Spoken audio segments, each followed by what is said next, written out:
Il n'y a pas d'auberge de jeunesse à Toulon, ce qui est un vrai problème pour les jeunes, notamment les jeunes qui viennent en Erasmus, qui viennent pour des moments courts.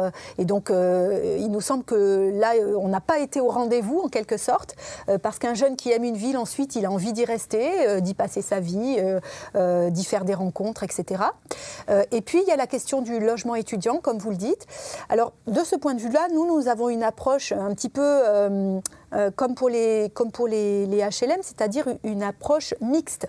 Il nous semble que on a passé le temps des logements où on spécialisait en quelque sorte une génération. Alors là, ce sera un logement où il y aura 300 seniors, là 300 étudiants. Aujourd'hui, les résidences qui sont produites et qui sont les plus audacieuses, c'est du logement partagé, parce qu'on sait bien qu'on vit bien quand on vit ensemble, quand on ne se connaît pas et quand on ne se côtoie pas, eh bien, il y a des crispations ou de l'inquiétude qui naît.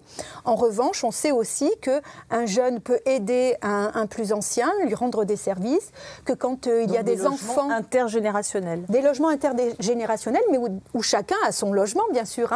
Il peut y avoir des espaces communs, mais nous pensons que si on veut une société de la cohésion, il faut un habitat de la cohésion.